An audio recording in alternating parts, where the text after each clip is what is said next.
दोस्तों नमस्कार, आप देख रहे हैं पोल टॉक। मैं हूं संतोष पांडे। उत्तर प्रदेश में इस समय हालात क्या हैं ये सभी को पता है। सरकार कह रही है अगर आप अफवाह फैलाएंगे तो एनएसए लग जाएगा। जो बोलने वाले लोग थे वो डरने लगे। लेकिन पंचायत चुनाव के समय में जो मनमानी हुई है, जिस तरीके की चीजें सामने आ रही हैं, जैसे बारात जब लौट जाती है उसके बाद जब चीज़ों का आकलन किया जाता है तो जो बारात का होस्ट करता है, जिसके यहाँ बारात आती है, वो समझ पाता है उसका कितना नुकसान हुआ है और कितना फायदा हुआ है, या चीजें जो थी वही रह गई। ऐसी कुछ स्थिति बन पा रही है उत्तर प्रदेश में पहले, दूसरे, तीसरे चरण के जो पंचायत चुनाव हुए हैं। अभी जो डेटा सामने आ रहे हैं वो दिल दहलाने वाले और डरा देने वाले हैं। बड़ी संख्या में शिक्षकों की मौत की खबर है। 135 शिक्षक ऐसे हैं जो उस चुनाव की ड्यूटी में लगे थे, जो कोरोना की वजह से जिनका निधन हो जाता है।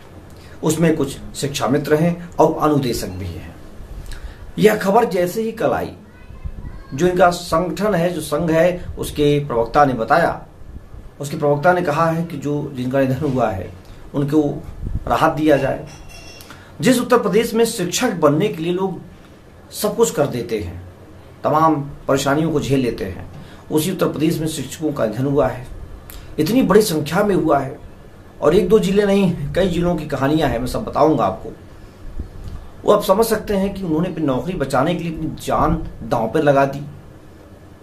कितनी दुखद स्थिति है। मद्रास हाईकोर्ट कहता है चुनाव आयोग कि आप जो है इसके लिए जिम्मेदार हैं। चुनाव आयोग को यह भी कहता है कि जब लोग मर रहे थे तो आप क्या दूसरे ग्रह पे थे?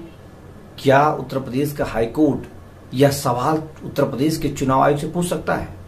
क्या उत्तर प्रदेश का हाईकोर्ट स्वतः संज्ञान लेते हुए सरकार को तलब कर सकता है? क्या उत्तर प्रदेश का हाईकोर्ट मद्रास हाईकोर्ट के बराबर कोई फैसला ले सकता है? इन तमाम चीजों का सबको इंतजार है और दुख की घड़ी है। हम लोग भी पहले इंसान हैं, बाद में पत्रकार हैं, इसलिए हमें भी बहुत दुख हुआ सुबह से इस खबर को देख करके, पढ़ करके, समझ करके।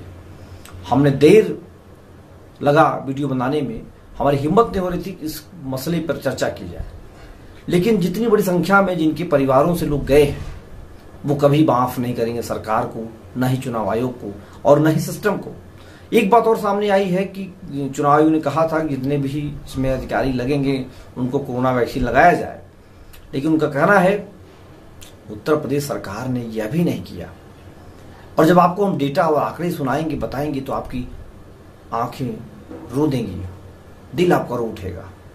मगर सरकार और चुनाव आयोग के लिए यह महज ड्यूटी पर शहीद हुए लोग हैं, जिनकी संख्या 135 बताई जा रही है।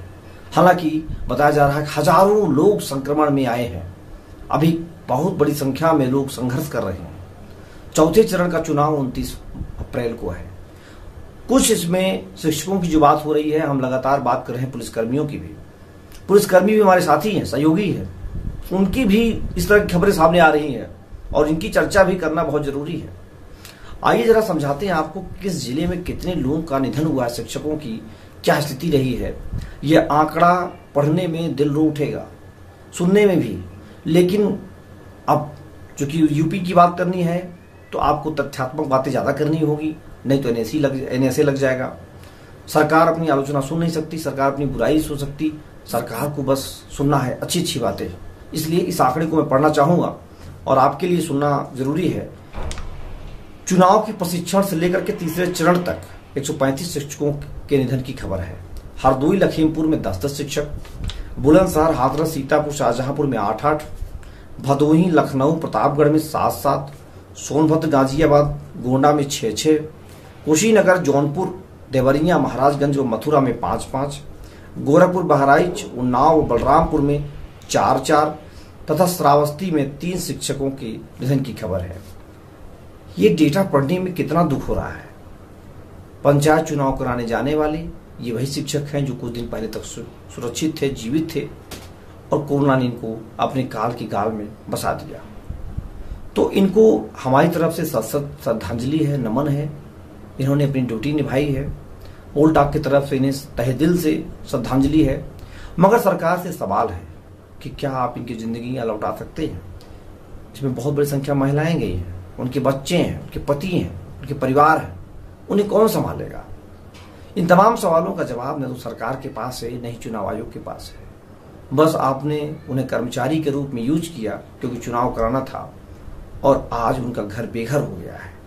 बड़ी संख्या में लोग परेशान हैं। लेकिन मेरी एक अपील है हाईकोर्ट से, इलाहाबाद हाईकोर्ट स्वतः संज्ञान लेकर के इन सभी को जो भी इसमें शामिल हैं, चुनाव आयोग, सरकार, दोनों को कठोर से कठोर सजा सुनाए, जिससे दोबारा कोई ऐसी सरकार, कोई ऐसा चुनाव आयोग इस तरह की गलती करने का प्रयास न करे।